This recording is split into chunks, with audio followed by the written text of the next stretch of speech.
And now for Michigan's #1 outdoor radio show, Mike Avery's Outdoor Magazine. Mike Avery has covered the outdoors in Michigan for more than 4 decades, and that tradition continues today. Outdoor Magazine is brought to you by Jay's Sporting Goods, the Yider Insurance Group, Angler Quest Pontoons and Polarcraft Boats, Primal Outdoors, Security Credit Union, Offshore Tackle, Garber Chevrolet, Rapid River Knife Works, and by Michigan Brand Meats. Now, here's Mike Avery. Well, thank you, Ken Hunter, for that introduction, and welcome to another edition of the Outdoor Magazine radio show here on the Outdoor Magazine radio network on more than 30 radio stations across this wonderful, beautiful, great state of Michigan. So glad to have you along with us. I appreciate your time. A lot of things you could be doing right now, a lot of things you could be listening to, things you could be watching, whatever. And the fact that you can hear my voice means a lot to me. Boy, we are firmly into the month of September now, aren't we? Labor Day is behind us. Hunting seasons are open, many of them. Bear season, early waterfowl season, the Liberty/Youth Hunt is this weekend. We record the show midweek, right? So this weekend, I can speak in future tense now. This weekend, I will be hunting. Saturday morning, I will be hunting with my grandson, Carter, for the youth hunt. Hunting on my buddy Scott's property. He is unexpectedly out of town, and he has still graciously and generously said, no, you guys come on out. I want you to hunt. I want Carter to kill a doe. And that is the only restriction. He says, I want you to kill a doe, which I think is a very reasonable request. In fact, I've said this before. It wouldn't bother me at all if the youth hunt was does only in, the parts of the state where you can do that. I want to see your pictures from the youth hunt. Send them to me, Mike at MikeAveryOutdoors.com. That's Mike at MikeAveryOutdoors.com.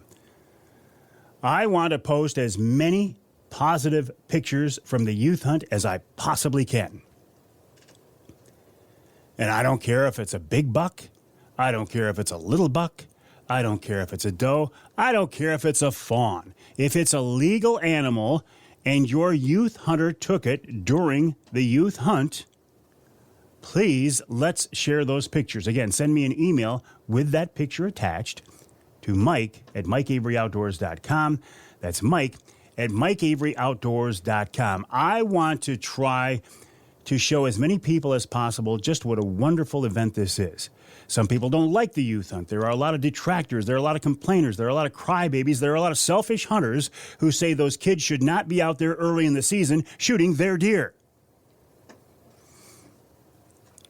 Those animals are not their deer. Those animals belong to the state of Michigan until somebody legally puts a tag on them. And if it happens to be a kid, why not? Let's post as many pictures as possible. Now, please keep in mind that we've talked about this before as well. When you take these pictures that will be shared online, will you take 10 seconds, please, and spruce the animal up a little bit? Listen, as hunters, we love an effective kill shot. I'll just put it that way, okay? That's what we want. But it doesn't always make the best picture. So I would ask that maybe you would move the animal a little bit, slide it over a few yards, prop it up so it looks nice, take those front legs and bend it up underneath it. And for God's sake, will you push the tongue back in the animal's mouth so it doesn't look like a cartoon? I can't tell you the number of pictures I get sent to me, and I will post them anyway, but it makes us look goofy when we post pictures online of deer with the tongue hanging out. It makes us look like we have no respect for the game that we are pursuing. So please take the tongue, put it back in the mouth, maybe brush it off, the animal off with some ferns or something, position it nice, get behind it, smile, and take a nice picture. Now, back when the only pictures we had were those that we held in our wallet and in our pocket, and all we were doing was sharing our buddies, it didn't matter what they looked like. But when we start putting them online, keep in mind, it's not just our friends who see them, it's anyone who can see them. And unfortunately, in today's world,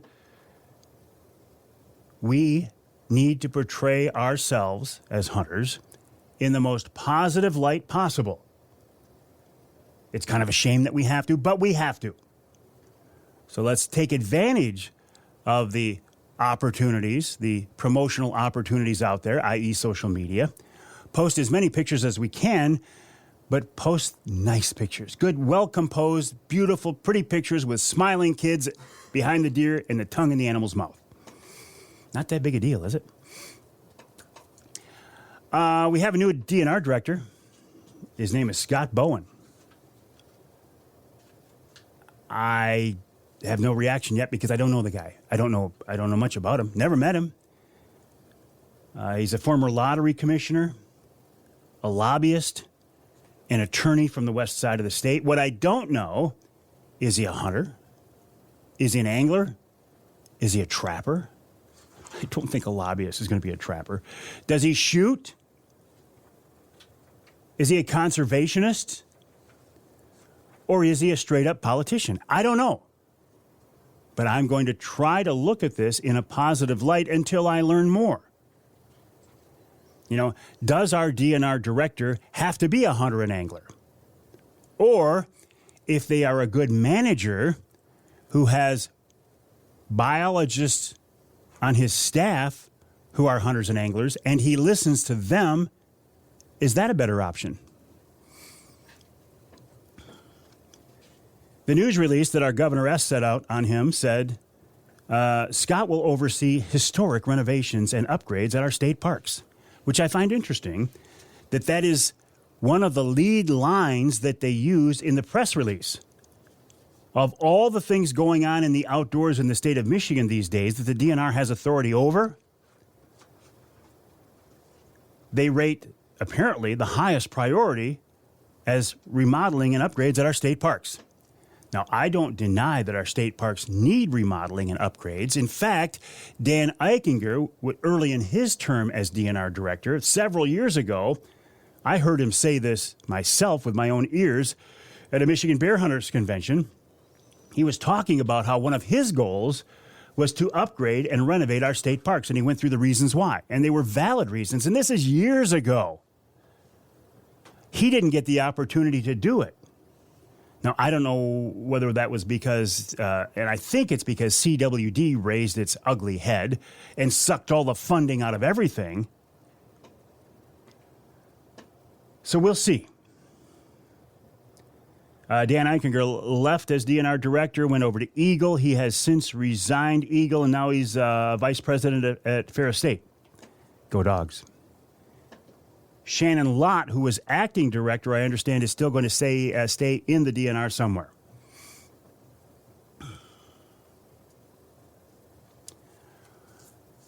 Again, this week I haven't done anything outdoor related, but I did something so much better. Last weekend, my daughter, Shelby, got married. I told you this last week, this was coming up. Can I just tell you, it was the most emotional, wonderful, intense, beautiful, fulfilling, and blessed event that I think I've ever been a part of. I was able to walk my beautiful daughter down the aisle into the arms of her fiancé, now husband, Aditya, and then walk up on the stage, turn around, and perform the wedding ceremony. I can't imagine a bigger honor or blessing than that. And I will admit, I cried a little. The first time I saw, and this is not outdoor related, okay, but I just got to brag here a little bit. The first time I walked into the room and saw her in that gown, I broke down and I cried like a baby. And so did she. And so did her mom. And so we were all there standing around and we wrapped our arms around each other and we cried and then we prayed. And then everything was good. To walk her down the aisle, oh, it was such a wonderful experience. I got goosebumps right now just thinking about it. So I wish her and Aditya nothing but the best. A long, loving life together. You know, some grandkids eventually wouldn't be a bad idea either. I mean, we've already got 4 grandkids, but a couple more wouldn't be a bad idea. No pressure. Oh, it was just a wonderful, wonderful experience and a great blessing. And those of you who are dads who have done this, you know exactly what I'm talking about, don't you? How does this little girl go from being a little girl into this beautiful woman who becomes a bride? Oh, thank you, kiddo, for asking me to do that. What else? Oh, here's who's coming up on this week's Outdoor Magazine radio show. I guess I should get back to that, eh? I'm still kind of tired, I got to tell you. After 5 days of partying and celebration, I still don't know if I caught up on my sleep. Jeff Godi, Captain Jeff Godi of the Michigan Experience, talks about Northern Lake Huron fishing this time of year, also the early waterfowl seasons. Tom Campbell of Woods-n-Waternews on their big outdoor weekend going on right now. Erich Carlson talks about using livescope to jig for walleye. CO, Conservation Officer Doug Hermanson, staying safe and legal this fall hunting season. Dustin Isenhoff on why were the hunting guides not available September 1st when the season started. And then we wrap it all up with Tom Lounsbury talking about the upcoming small game seasons, and then wild game chef extraordinaire Dixie Dave Minar. My name is Mike Avery. The website is MikeAveryOutdoors.com. The email address is mike@MikeAveryOutdoors.com. I want to hear from you. Please reach out. Let me know what's on your mind. More coming up after the break right here on Outdoor Magazine.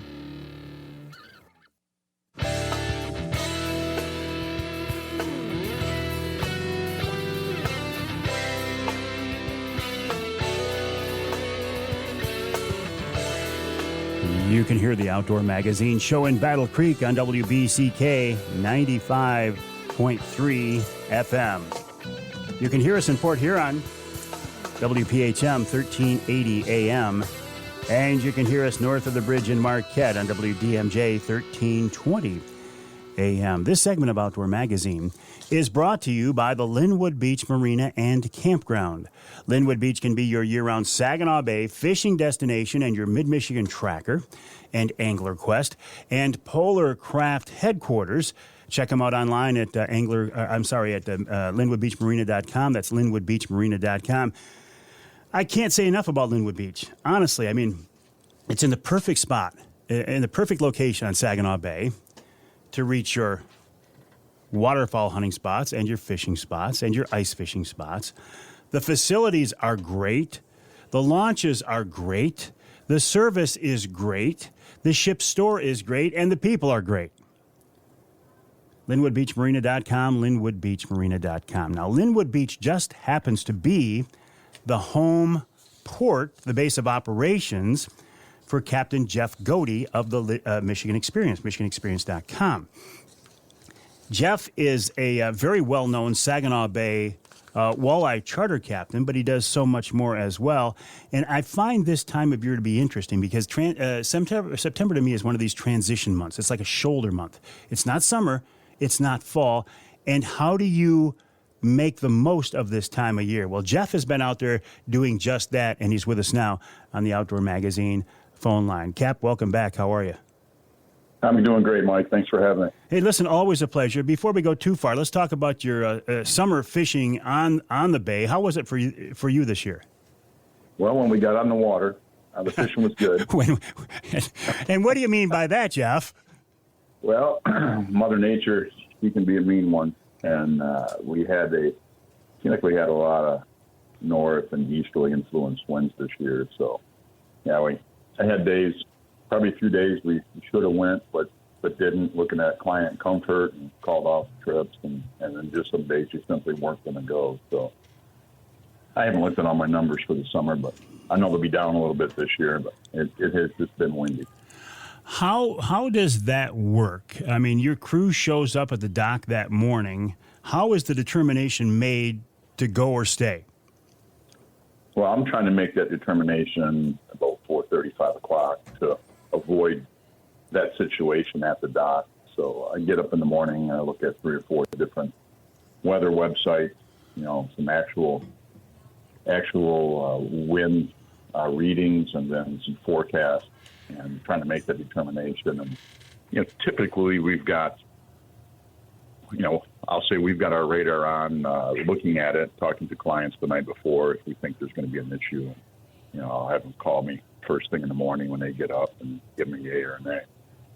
So I try to do that in consideration people drive and spending money for a no-go. Sure. Does the client get a say in this, or is it exclusively and obviously, ultimately, it's your call? Yeah, ultimately it's my call. I mean, safety-wise, we're simply not going to go. I do have some people that they'll look at a situation and bachelor party, for example. Everybody's in town. This is the day to go. Yeah. And I may tell them it's fishable. It's not going to be comfortable. And then I'll let them make the call accordingly. Yeah, but, gotcha. safety-wise, big northeast, so we're simply not going to go, no matter what they want to do. Exactly, sure. But I suspect it's been a while since you have fished that inner bay for walleye, because you traveled north late in the summer, didn't you? I did, yeah. So last few years I've been kind of port jumping around between Tawas, Oscoda, and Harrisville, and just looking at some different water in August. I always say it's cool to see a fish jump, steelhead, and pull. Yeah, and a little more tug at times. So, yeah, when I go north, I'm always amazed. I think I said this to you once before. I haven't figured out how not to catch a walleye in Lake Huron. I mean, I will say my deepest one that I can say this is the deepest one I've caught. It's on a downrigger. Had a probe on that rigger on a spoon, and the probe was reading 100 foot. Yeah. And I couldn't believe it was a walleye. I had assumed I'd got him around in mid-80s before, but we broke the 100-foot barrier, I think, and it's crazy. It is crazy, because you can catch those fish, like you say, 100 feet down, and in midsummer we're catching them up in 4 feet of water. That is crazy. I don't understand. That migration.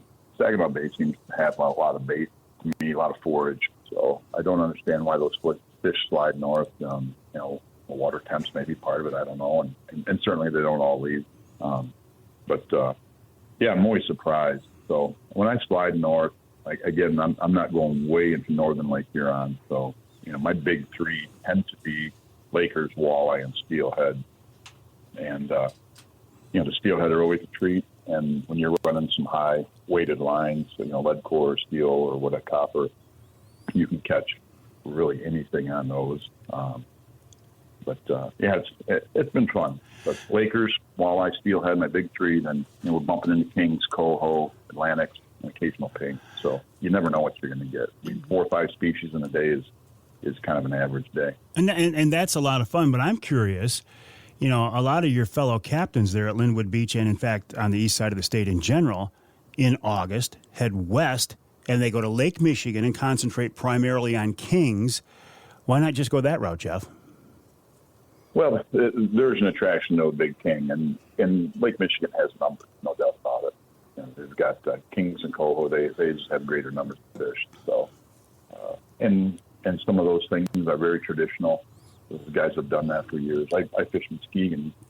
It's probably getting on 17, 18 years ago. I used to go up there, and that was fun. But I just decided I'm gonna stay around Lake Huron.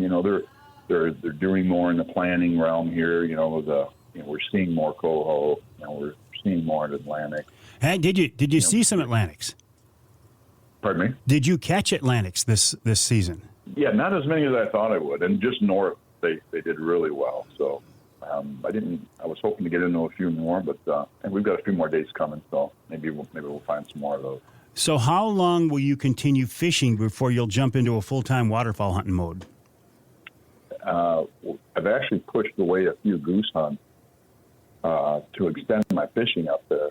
So this temperature thing that we're going through right now, since the opener, I think we were near the old 80 degrees on the opener, and then we've had this streak of 80 and 90 degrees. So I've actually pushed a few trips back, partially because of comfort, but mostly because the areas that I'm hunting, the bird activity has been way down. So, well, as we are, guys the option to try later in September. Well, as we are recording this show midweek, the good news is the forecast for the weekend looks like it's going to be much more reasonable. Correct. Yeah. So I pushed off a few trips here this week. Just told you guys. So it's going to be miserable hot, and the activity was low where I'm at. So. Jeff, I still want to make another quick comparison here. If you go west over to Lake Michigan, you are likely to run into a lot of boats, a lot of packs of boats, a lot of anglers, a lot of boat traffic. How does that compare to Northern Lake Huron? I got to believe the traffic there isn't as bad. Correct. Fewer boats for sure, and I think it's mostly local guys that just are out in their home fishery, enjoying these fish that kind of fly, and actually they did well in the summer on silverfish. So sometimes I think maybe I missed the boat in August, but that walleye fish is too strong in Linwood. So August is a little change of pace for me.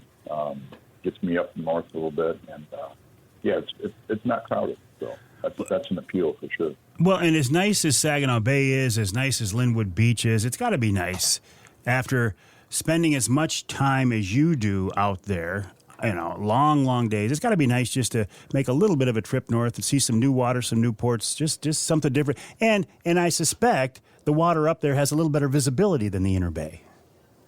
Yeah, it sure does. It's pretty clean water, that's for sure. So they definitely don't have the walleye making silt, I guess, that we have down in Saginaw Bay. So yeah, we definitely don't get the numbers of walleye. They're a little more incidental. I haven't tried to target them, so I haven't ran box days for them. Whatever they say, we're trying to catch the other fish, and the walleye just kind of happen. Well, and you're also a waterfowl hunting guide. In fact, I think one of the first times I ever met you was over at Fish Point back when Doug was running the place on a waterfowl hunt. That's also another passion of yours. That's where it all started. Yeah, that's where it all started when I got out of service. I guided for Doug for a couple of years, and just realized that the guiding thing was something that I needed to do. So I started my own business a few years later with Doug's blessing. Talked with him a lot about it before I made the jump, and that's where the Michigan experience for me started, and then it transformed into the charter fishing, and then ice fishing for a while, and we got out of that. So. I remember you telling me that. Why? Just because it's you can't rely on Mother Nature? Is that basically what it is to run a business out there in the wintertime? Yeah, there was some of that, and simply I probably wasn't as passionate about that as I am the other stuff. And when the weather was really nasty, when people have a day and they want to go, they convince you real hard that they want to go, and they line the day up. They have a vacation day, and everything's lined up for them to take that day to go. So, just sometimes conditions I didn't like. Hard offshore wind, some of the cracks that we were having across to get the good fishing, and it's amazing how people will try to convince you to go. So that weighed in on it a little bit too. And when it's time to go, I want to go. Yeah. If it's a good day to go hunting or fishing, and clients can't go, I'd be prone to jump in the boat and go myself. So. Hang tight, Jeff. We got to take a break here in the Outdoor Magazine show. We're talking with Captain Jeff Godi of the Michigan Experience, the website, themichiganexperience.com, themichiganexperience.com. He is a great guy to go to for summertime walleye fishing, for late summer, early fall. Well, it's not technically early fall, but it's going to feel like it here very soon. Fishing on Lake Huron, and also waterfowl hunting. And that's what I want to talk with after the break. The early goose season is open now. I almost said the experimental teal season, the early experimental teal season, but it's not experimental anymore. The rest of the waterfowl seasons are coming up. Waterfowl hunting is something I have tried before. I got to be honest, I don't have a passion for it. I don't have any knowledge in it, but I know people who do, including Jeff Godi, and we will talk with him about that and more after the break right here on Outdoor Magazine.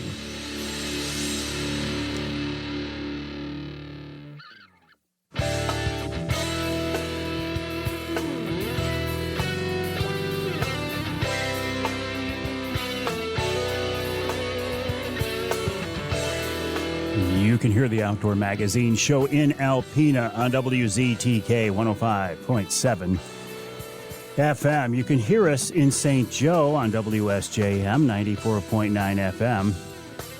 And north of the bridge in the Sioux on News Talk 1400 WKNW. This segment of Outdoor Magazine brought to you by VersaSkins. Just change your skin for the season you're in.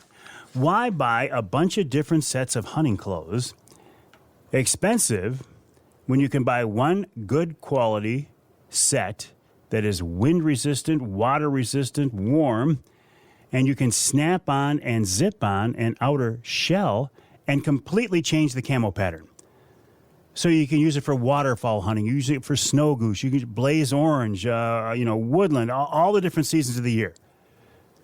The website is versaskins.com. That's versaskins.com.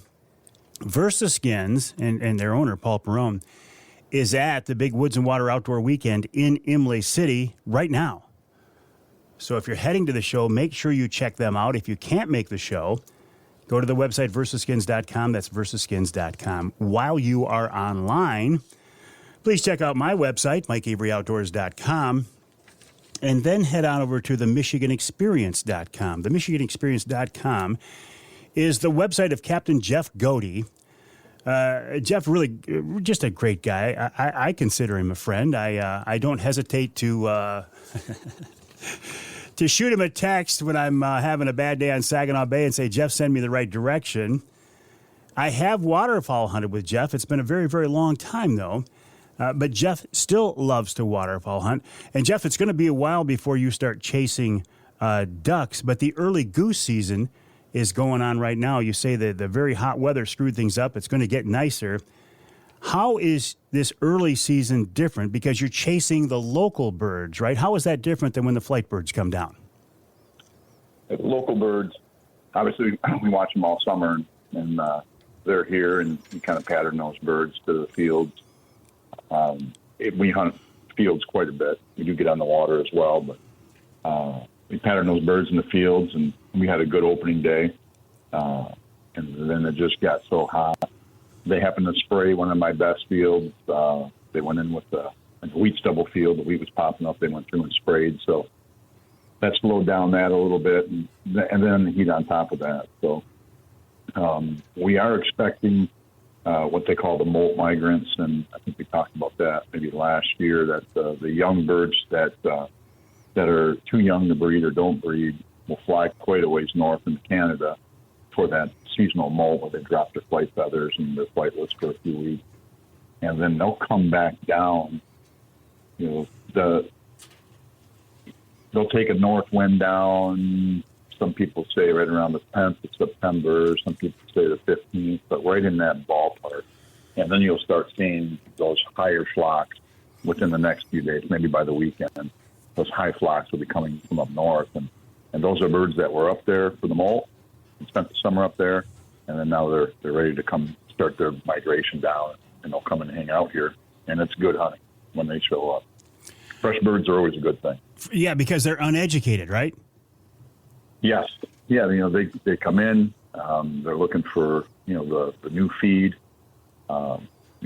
Maybe they're used to the same roosting, loafing locations that they've used for the first year or so, depending on how old they are. But, we've a little more gullible bird, I'll say, which definitely helps. And after you've chased around the locals for, a week or so, it's nice to infuse some fresh birds into the system. I gotta believe a field hunt is easier than a water hunt, isn't it? Yes and no. I mean, field hunts can get pretty big. If you can drive into the field, if the farmer allows you to drive your vehicle in the field and pickup truck, maybe some layout blinds, maybe some panel blinds, which we're using now, and then decoy spread. A lot of the goose hunters now have trailers dedicated to their goose hunting rigs and closed trailers. But to drive in and set up with the vehicle lights, that is a pretty easy way to do it. You just probably spend more time scouting the right spot than you will hunting.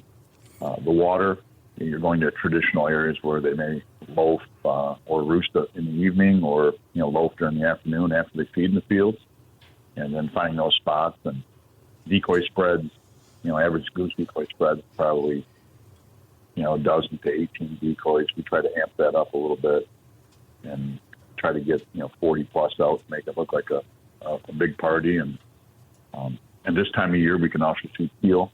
So we'll throw some teal decoys out. I don't like to use a spinner very much for the teal because in my mind, that kind of puts the geese off a little bit. But you definitely have an option to shoot both birds. Our smallest waterfowl, along with our biggest one, makes shot selection a little weird. But a lot of changing back and forth. But you'll never change for a teal in time. So if you have goose loads in, you better just shoot at the teal with those.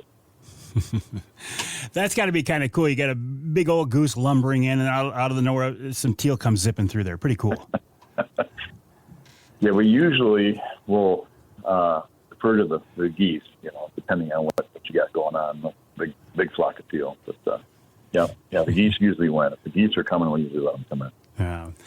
Well, listen, Jeff, do you have openings? If somebody wants to get in touch with you and hunt or fish, can they go to the MichiganExperience.com and book a trip with you?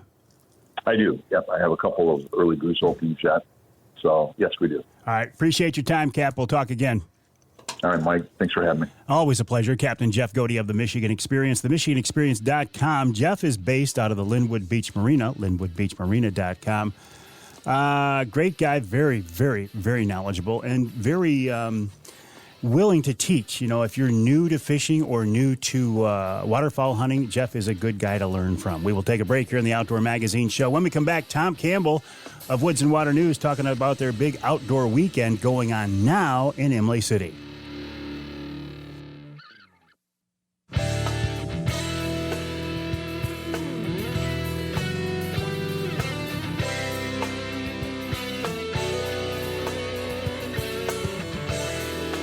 You can hear the Outdoor Magazine Show in Caro on WKYO 1360 AM and at WIDL 92.1 FM.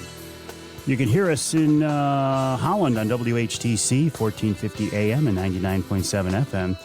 And you can hear us north of the bridge in Iron Mountain, WMIQ 1450 AM. This segment of Outdoor Magazine is brought to you by Killer Food Plots. Michigan-based Killer Food Plots owner Rich Krazan is a go-to guy when you want to know how to improve your habitat, lure, attract critters into your hunting areas. The website killerfoodplots.com. That's killerfoodplots.com. You still have time.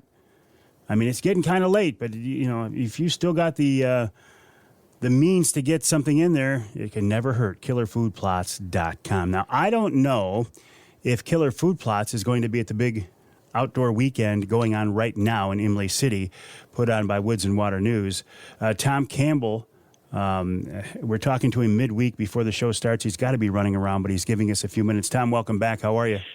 Just fine, Mike. Yes, and Killer Food Plot will be there. Absolutely.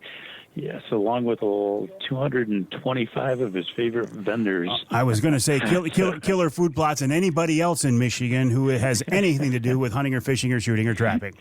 Absolutely, I hope so. But yeah, you're right, Mike. Yes, we got a great event, and I hope your listeners got a chance to get there this weekend as we talk for sure. And one of the best things in my mind is, as we are recording this, it is still miserable, but the forecast for the weekend looks a lot better.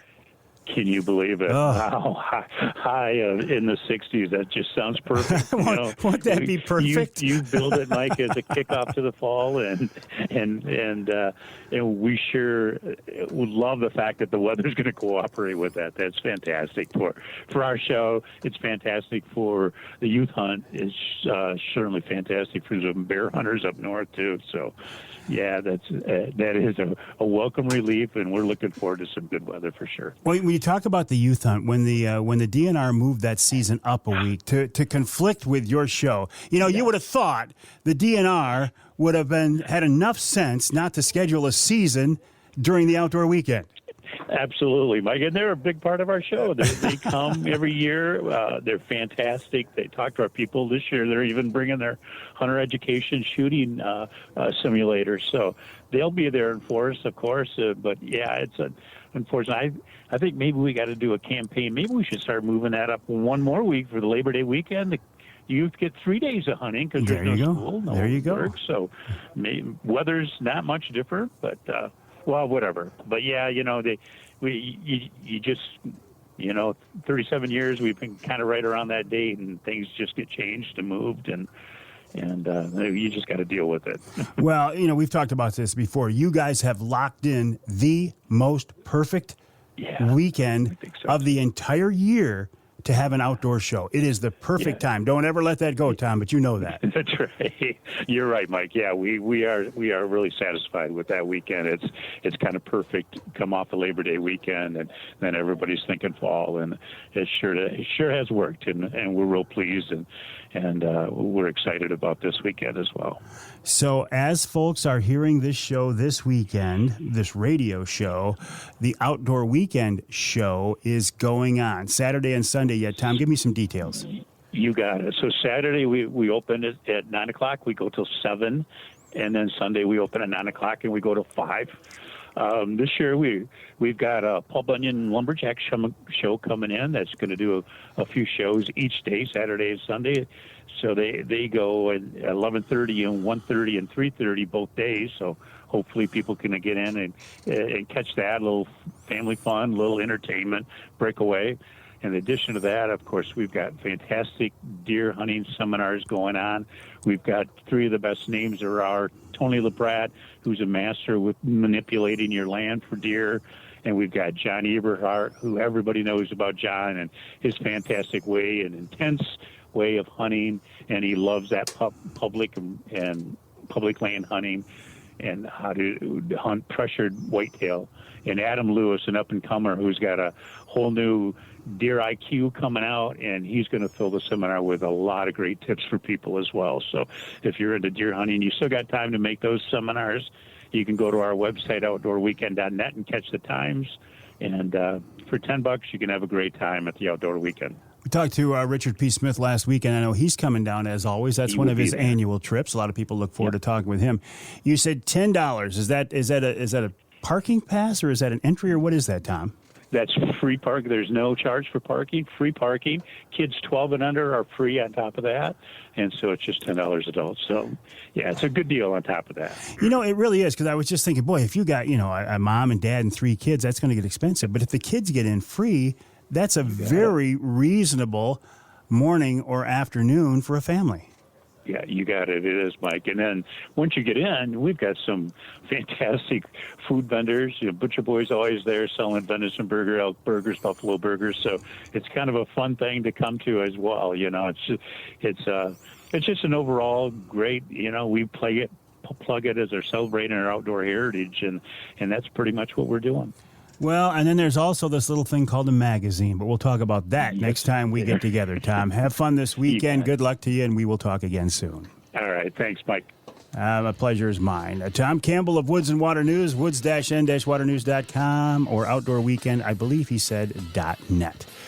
We will take a break for the top of the hour here on the Outdoor Magazine Show. When we come back, we'll talk with Erich Carlson about a new technology that is sweeping the fishing world. It's called livescoping. He's using it for walleye and much more, plus Conservation Officer Doug Hermanson and Dustin Isenhoff of the DNR, all coming up in Hour 2 of this week's Outdoor Magazine.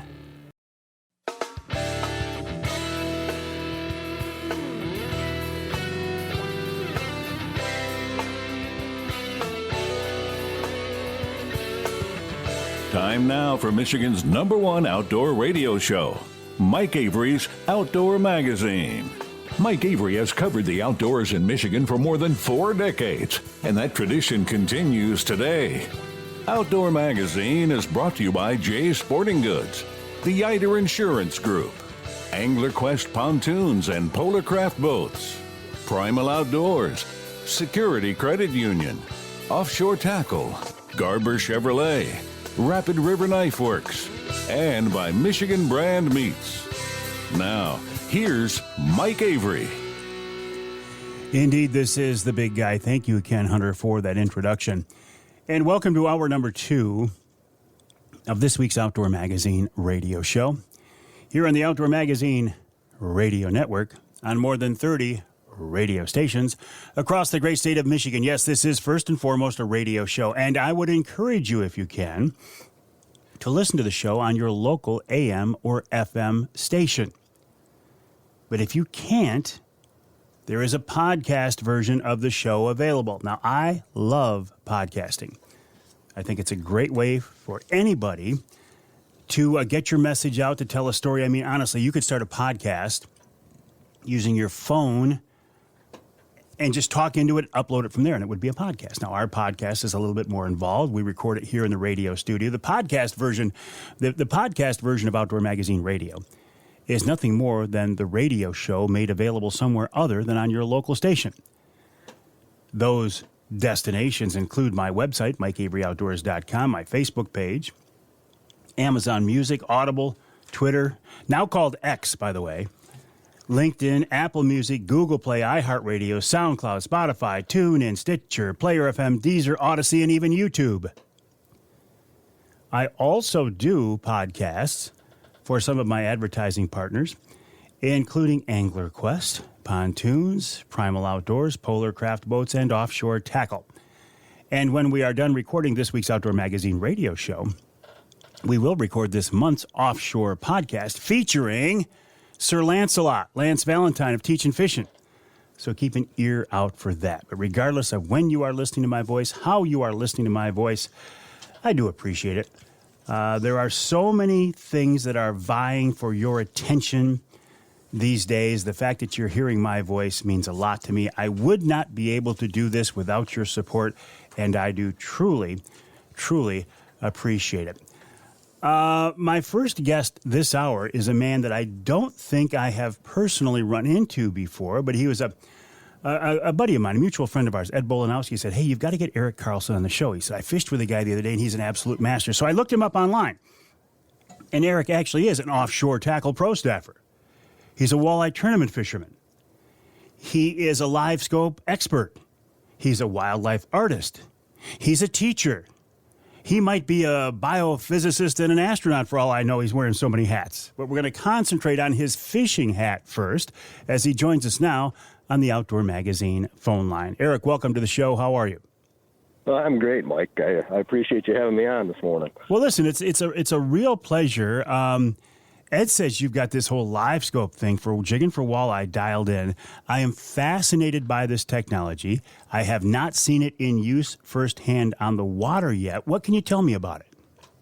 Well, live scope really first came out, I believe, in 2018, and it's a multiple beam sonar technology, and it enables anglers to see what's out in front of their boat, not only in front of their boat, but you can use it for in down view where you can see a wider cone angle while you're vertical jigging. There's some applications even for trolling, but I primarily personally use it for forward facing sonar where I can look ahead and see what's up in front of the boat, and basically it enables you to target individual fish, and it's and a lot of people have heard about it, but it's also, I think, amazing how many people haven't heard about it or seen it. Yeah. But it's certainly changed the fishing world, not only in walleye, but bass angling as well, and actually everything, saltwater, ice fishing, everything. You said you can use it for out to the side and down as well. How is live scope in that application different than a side scan or a down scan? So basically, when you're using a live scope, you have real time. It's real-time sonar. You can see your fish. You can, not your fish until you catch them, but you can see the fish. You can see them interacting with the bait. You can, if you take the time to really learn how to dial in your units, you can actually, see your bait, what it's doing, how you are imparting an action on a bait, how the fish is reacting to it. And it's really it's pretty addicting. I'm not going to lie. And I know that the southern crappie anglers love this tool. The bass guys, I think there's actually a movement in the bass fishing world to ban it from tournaments. It's so effective. So, yeah, and that's there's been I don't even know where I know where I stand on that, but. There's a lot of discussion on that. People are all over the map on that. And really, what did we do when, before, we had these advanced sonars in the first place, and then what did we do before we had side scan, and what did we do, before we had GPS mapping, right? We fished. And so I look at this as another tool in the arsenal. It's a very good, very useful tool. But I think with that, I think there's some responsibility on us as anglers to be aware and be responsible and respectful of the resource. I think there's times when you can, and I've seen it, where you can absolutely just, I haven't seen a fishery destroyed, but I can go out and catch an unbelievable amount of fish in a very short period of time if they're active. And I keep what I can use, for my family, whatever. And I release a lot of fish. And my hope is that people will be responsible and respectful and not go to some of these smaller inland lakes and that have this technology and really just take more than they can use. And, they going back day after day and catching limits. And that's obviously that's legal, but is that the right thing to do? I don't believe that's the case, but, most of the guys I talk to are basically on the same page as what I am. But so the technology, my and I appreciate that. The technology, though, is not really best used for trolling. It's more of a casting, jigging, ice fishing type technology. Yes or no? So I would agree with that overall. I do believe there's some trolling applications. I do know some guys that are running on their boats, and it's basically. There's so many different ways that you can set it up, and learning how to make adjustments, to the sensitivity of the unit, the angle at which you're trying to view whatever it is that you're trying to look at. So I know guys that watch their baits on their downriggers, while they're fishing salmon. Really? Yeah, and there's guys that are running two units, one off of each side. Oh, that sounds expensive. No, it's expensive. So, and that's one thing. At this point, it's people that are a lot of people that are serious about it, or they'll buy it if they're serious fishermen and they really want that technology and be able to experience that. They'll spend the money on that. But it's cost prohibitive, for a lot of folks. For now, like everything else, it will probably come down. I would think, Eric, don't you? I would agree. I would agree, and you see that some of the units are coming down in price, but right now the actual, I'm talking the head units, but the actual transducers they're staying up there pretty good. And I'll be honest with you, Mike, there's they've come out with newer transducer versions, and I run the livescope system. There's Humminbird has their own version, Lowrance has their own version. I started out using the Garmin livescope, and I believe for my applications that's what I want to continue to run. I think there's just more adjustability on it, and I can dial it in and make it do what I want to do. So Garmin's is called livescope. What is Lowrance? What do they call theirs? Do you know offhand? Active Target. And does Humminbird make one too? Yes, they do. And I believe that's called the Humminbird. Is it Live Target? Okay, I believe it's called. Okay.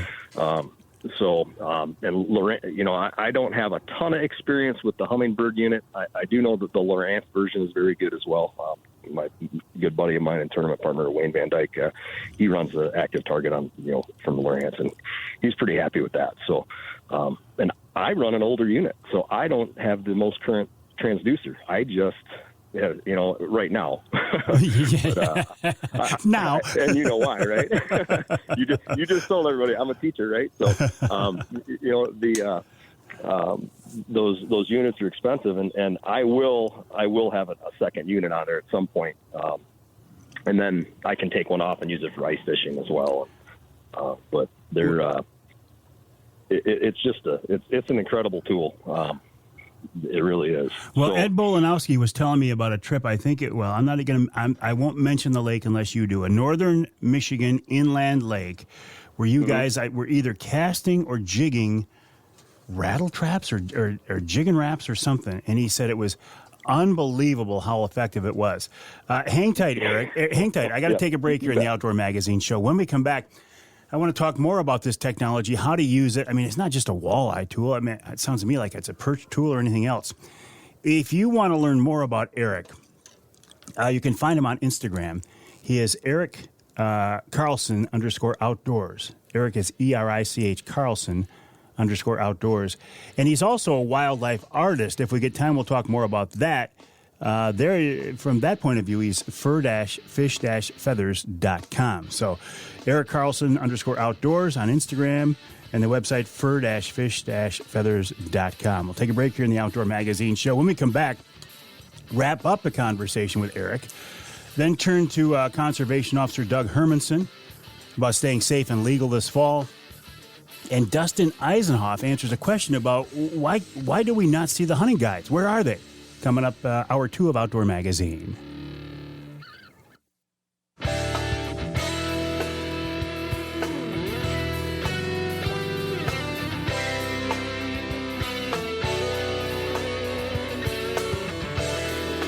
You can hear the Outdoor Magazine show in Sheboygan on Big Country Gold, WCBY, 1240 AM, 100.7 FM. You can hear us in Flint on Sports Extra, 1330 WTRX. And you can hear us north of the bridge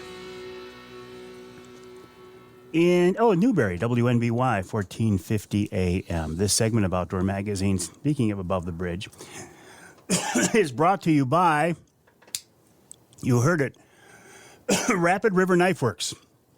This sound is the sound of my Rapid River knife opening. I carry that knife all the time. Sorry, I got a little thing in my throat here. Let me take a drink of my Crystal Light.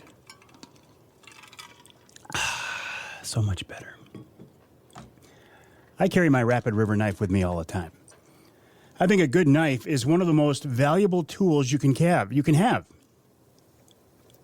A good knife can be a tool. It can be a work of art. If you buy a Rapid River knife, it's both. It's a tool that has a lifetime guarantee. Anything goes wrong, they'll fix it. They will sharpen the blade anytime it needs it. Go to the website, rapidriverknifeworks.us, or better yet, go to the showroom on US 2, just east of Rapid River, and check it out. You could pick out your knife in person. You can watch them make knives. You can have your knife engraved. You can check out the wonderful mounts there.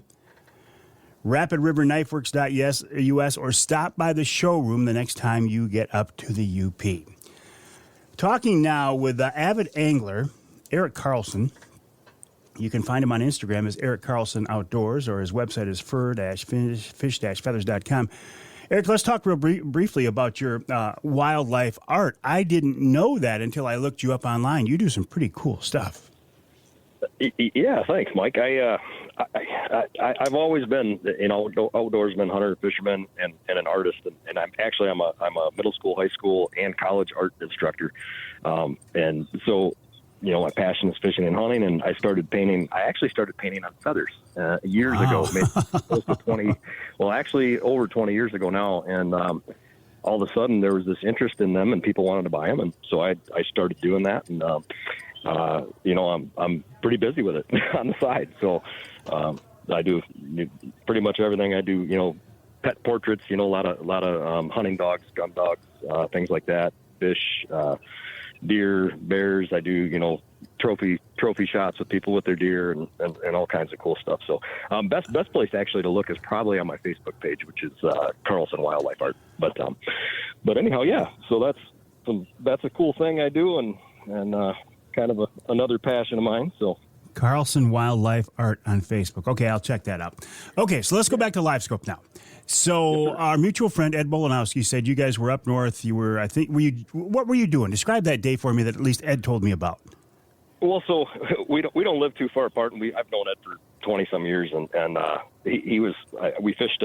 My wife and I and another friend fished a ladies tournament a week or two prior, and the girls won it and did really well. And he knew we were casting, so he sent me a message. I said, "Well, I'm going to be down there today. Just come jump in the boat." And so I picked him up at the dock and gave him a pretty good first experience with the livescope. I guess I think we went through 20-some fish or something like that, but in a couple of hours. But so yeah, basically, that day we were just casting for suspended fish. I use my electronics to locate suspended fish. I just run at speed, and when I mark a few fish, I'll shut down and see what the scope tells me, and you know, a lot of those fish they'll spook if you're, you know, when you're trolling them, and that's why those offshore boards are so effective a lot of times, right?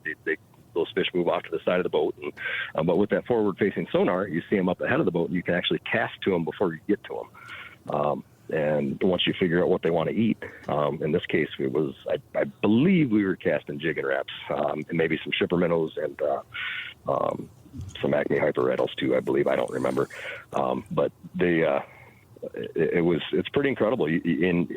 Basically, you find the fish, and you have to make a very accurate cast on them, and you watch your bait fall, and you impart whatever action you think is going to trigger those fish, and that changes on a daily basis.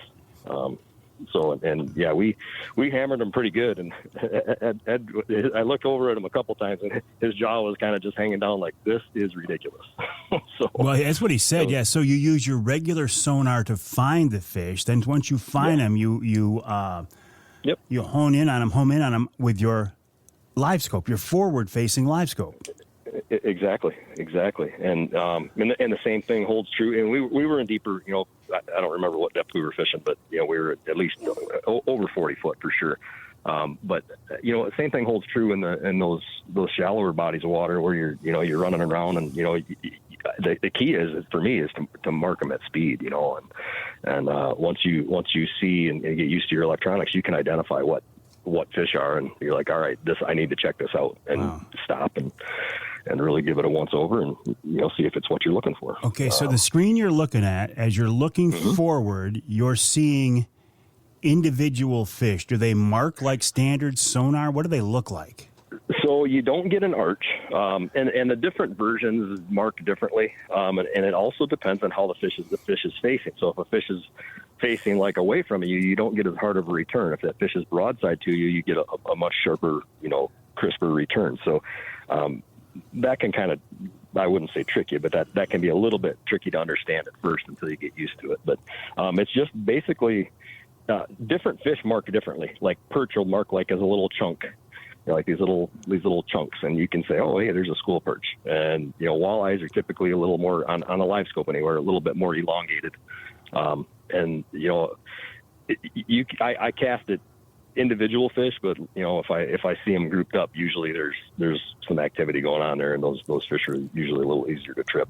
So. And can you see your lure go down through the water column through the fish?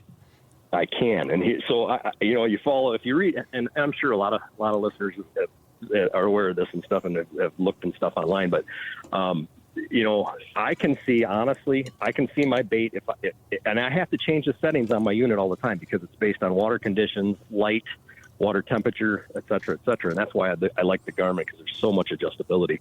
I can see my bait out to 100 feet. I can watch it hit the water. Oh my gosh! I can on a very regular basis, I can watch it go all the way down at 80 feet. But out to 100, I can watch it hit, and I can pick it up intermittently going down. I can pick up fish probably, I would say regularly out to 130-ish feet. And I've seen them, if they're really grouped up, I can pick them out at 150 to 170. Yeah. And unlike standard sonar that is not real time, you're actually seeing fish that you've already gone past. You're seeing this in real time. Correct. And then, so there's also some, you know, adjustments on there where, you know, there might be a slight hesitation, but, you know, a lot of people want a really clean screen, right? And they want to look at this clean screen. But, you know, a lot of times when you filter out that information, you're filtering out, you know, the sensitivity, you're filtering out information. So I leave as much on there as I can and still be able to see my bait and pick up the fish. And then that way I have real time right now. I can, if I move that rod, that bait moves instantaneously on my screen. Which I would think is invaluable in figuring out how the fish are reacting to your bait and your presentation. Oh, 100%. 100%. One of the first, you know, I fish a lot of local tournaments. I fish some big stuff, and, you know, and so one of the first times that I really, really opened my eyes to the effectiveness of this was, you know, a couple of years ago. I was fishing and I had located some fish. I was having trouble getting them to bite, and I caught a few on swim baits, and there was a ton of fish, and nobody was catching them trolling. And I'm like, they're walleyes. I know they are. I threw everything at them, and then finally I made some adjustments, and I was able to use a certain technique, and I really just absolutely hammered them. And it was just mind blowing, the difference that made. Like, I knew they were there. I could see if they were disinterested or if they were slightly interested, and I finally figured out what tripped their trigger.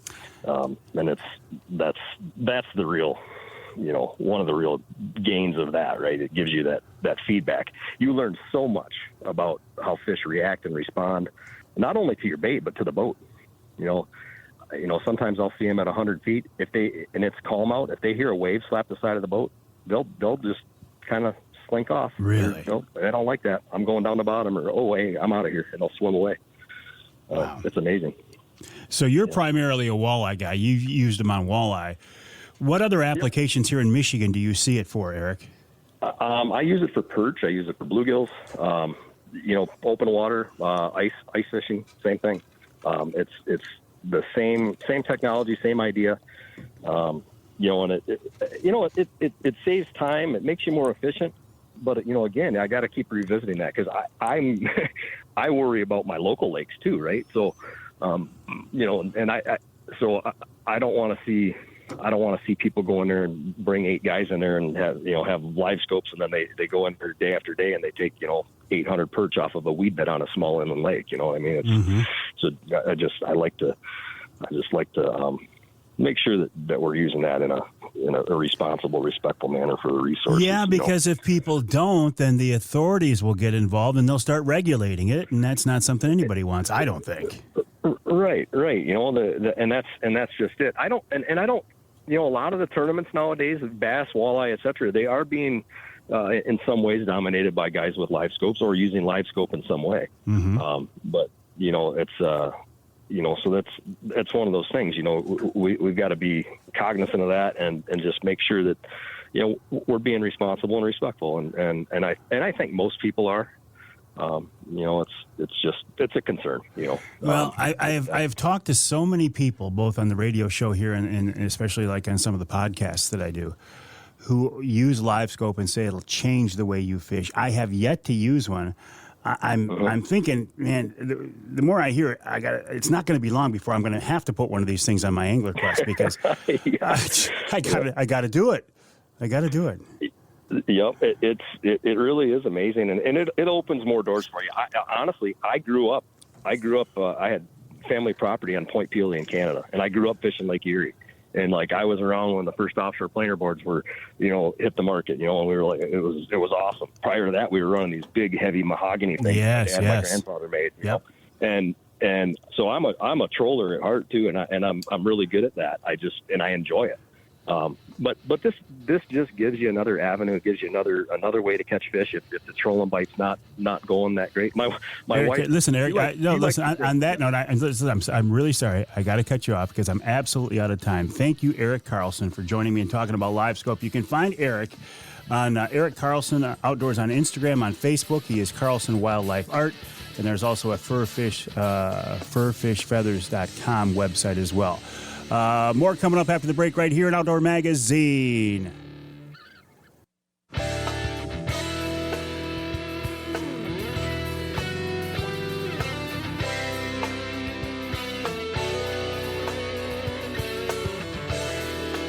You can hear the Outdoor Magazine show in Houghton Lake on the Twister 92.1 WTWS. You can hear us in Lansing on WILS 1320 AM. And you can hear us north of the bridge in Escanaba, the Riviera of the North, on WCHT 600 AM, 95.3 FM. This segment of Outdoor Magazine brought to you by Boning Archery. Michigan-based Boning has been a leader in the archery industry for more than 3/4 of a century. While you are headed out to the field this fall, or the target range, whether you're shooting a recurve, a longbow, a compound, or a crossbow, Boning has something for you. I would encourage you to check them out. The website, boning.com. That's BOHNING, boning.com. Also, while you are heading out this fall, there are some things you want to keep in mind to stay legal and to stay safe. Conservation Officer Doug Hermanson's with us now on the Outdoor Magazine phone line to talk more about that. Officer, welcome to the Outdoor Magazine show. How are you today? I'm doing well, sir. Doug, what part of the state are you in? Well, my area of responsibility is Upper Peninsula in Northern Lake, Michigan. I work from home in Houghton County on the far west side. Houghton County, okay. So what, the fields, the farms, the woodlots here pretty soon are going to get, a lot of people out there, a lot of hunting seasons opening now. What do you guys want us to keep in mind against to stay safe and legal? What are the main things you see? Well, hunter safety as a whole, we like to focus on safe gun handling, but it really starts at home. What I mean by that is notify somebody where you're going to be hunting when you expect to return, so if something does happen, they can find you. Second to that, address for conditions. Not so much temperatures, but try to stay dry. Water repellent outer layer, moisture wicking inner layers, that sort of thing. And of course, your top layer should be orange. When hunter orange laws went into effect, hunting incidents dropped dramatically, so we know it works. It's very important that all hunters are wearing that orange. But not all seasons, right? Like you don't have to wear hunter orange for bear hunting or waterfowl or for bow hunting, correct? That's correct. But in the other seasons, of course, yeah. What about... Right. Well, I'm speaking primarily of like the rifle season when most people are out. Firearm deer season, that's when the orange becomes clear. Gotcha. A lot of incidents come from. And also, isn't it this weekend now with the Liberty Hunt, the youth hunt, orange is required for everybody in the field this weekend, right? Correct. What else you want us to remember, Doug? Well, beyond all that, it's the primary rules of gun safety. Those being point your firearm in a safe direction at all times, know your target, what's beyond, keep your finger off the trigger until you're ready to shoot, and treat every firearm as if it's loaded. And beyond that, be able to have a practical or a field application of those rules. What I mean by that is think of that when you're loading and unloading, hunting with a group, going in and out of a tree, or crossing a fence or a stream. Always think about safe direction and loading and unloading that firearm. Things that in the old days we were taught when we were young by our dads and uncles and granddads, and we're hoping people even today will continue to pass on that tradition. At least I hope so.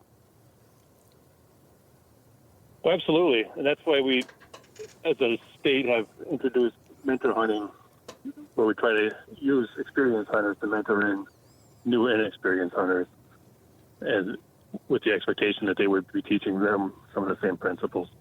Yeah. How did you get started in this career? Did you grow up in a hunting and fishing family? I did. And of course, I took hunter ed through a school in the 6th grade. And now, years later, you've probably taught a few hunter ed classes along the way. Right, and even a few in the schools. Well, listen, I think the job of conservation officer is a fascinating job. I think you guys do, and gals, do a great job. You've got a lot of territory, a lot of people, and the people you deal with, I think, are the salt of the earth, though, right? I mean, hunters and anglers tend to be, I think, just good people in general. Isn't that what you've seen over your career? That's right. A significant majority, like you said, are salt of the earth people. There's always that small percentage that we deal with that all law enforcement deals with. Sure. But by and large, they really believe in what they do. Any big rule changes, law changes jumping out at you for this season at all? Not for this year, no. Okay, good. All right, Doug, listen, I appreciate... Go ahead. Well, as I said, I'm on the road, so I don't want to start quoting laws off the top of my head either. No, and listen, this is, believe me, this is not a stump the game warden type of a segment either. I wouldn't do that to you. All right, appreciate your time. We'll let you get back on the road. Thanks for your time. Thanks. Take care. All right, Conservation Officer Doug Hermanson checking in with some things to keep in mind. He's primarily talking about the upcoming rifle season. That's still a ways off. We've got several seasons going on before then. We've got the early waterfowl season. We've got the Liberty Hunt this season. We got bear season now. What else? Small game season just around the corner. Speaking of small game season, in hour number 3, our next hour, Tom Lounsbury is going to join us to talk more about that. And, of course, let's not forget about the great fall fishing that's out there as well. This is just a wonderful time of year, especially now since that muggy, rotten, miserable late season heat is behind us. Coming up after the break, we're going to answer this week's Ask Avery segment about hunting guides. Where were they? Are they available now? Dustin Isenhoff will tell us more about that. And in hour 3, Tom Lounsbury joins us, and wild game chef extraordinaire Dixie Dave Minar. That's coming up at hour 3 of this week's Outdoor Magazine.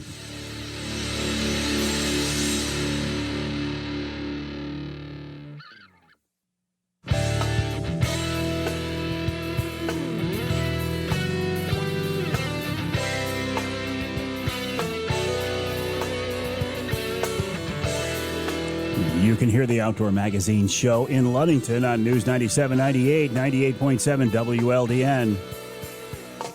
You can hear us in Sandusky on WMIC, 660 AM, 95.3 FM.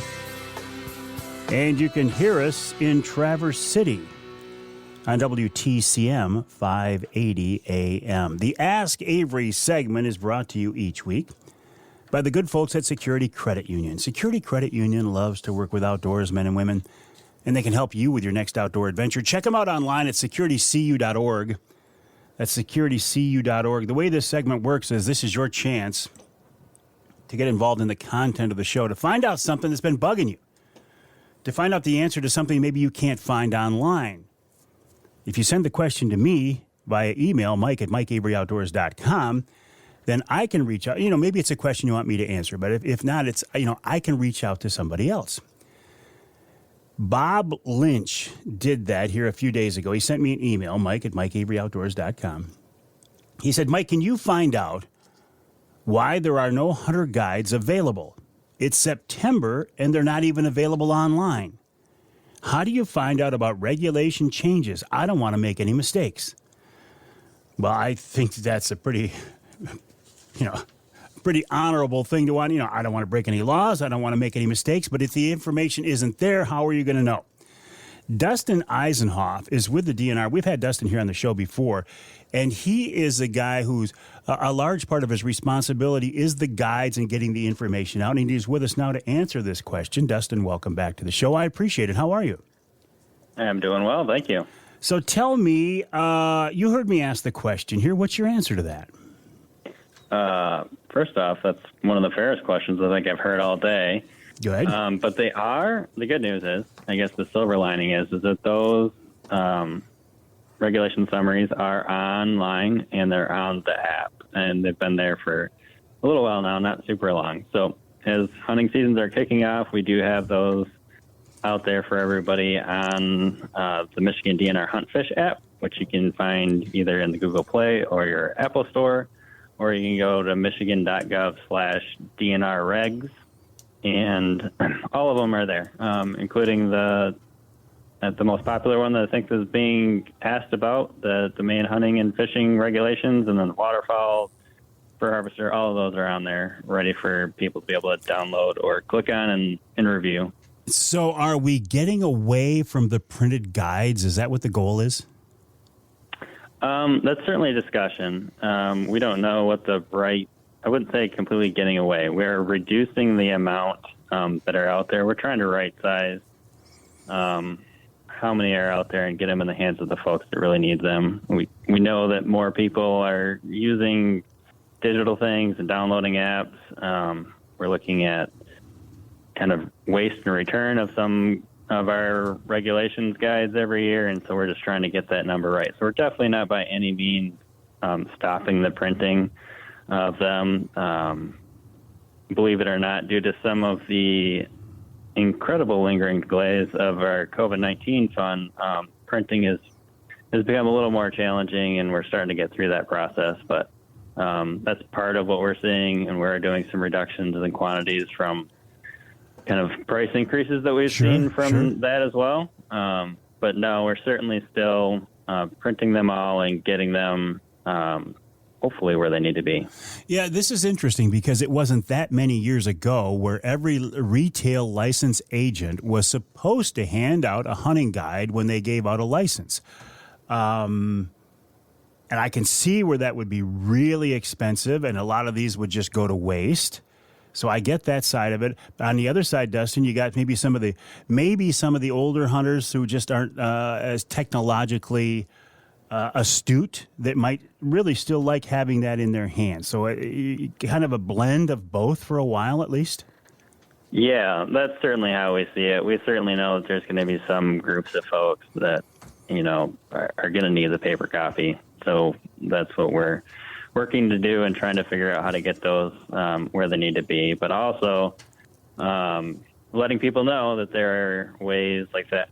The app is almost brand new, not quite. A couple years now that we've got the app now. So that's a new thing out there that hopefully starts to help out some folks, and they've always got them all in their pocket. And if there happened to be an update, they get that right away. Good point. If there's an update, the app will be updated far quicker than a print version could be.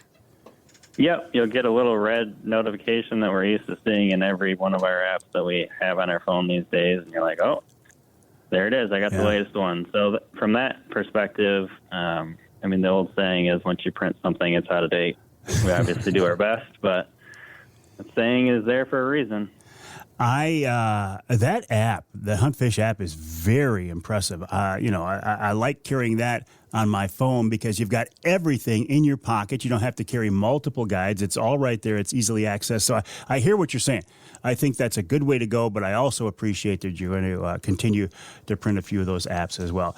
Dustin, appreciate your time. Appreciate your insight. We'll let you go, and thank you very much.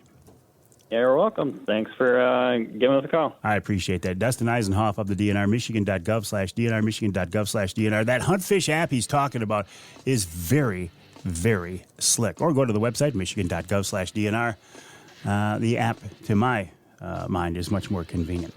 And also, thank you, Bob Lynch, for asking that question. A very good question, as Dustin agreed as well. If you have a question for me, for the Ask Avery segment, Mike at MikeAveryOutdoors.com. Again, thank you to the folks at Security Credit Union for making the Ask Avery segment possible. SecurityCU.org, SecurityCU.org. Coming up at Hour 3, Tom Lounsbury and Dixie Dave here on Outdoor Magazine.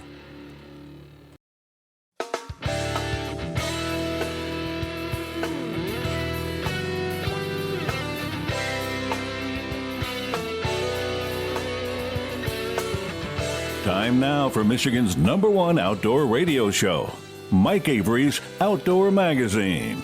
Mike Avery has covered the outdoors in Michigan for more than 4 decades, and that tradition continues today.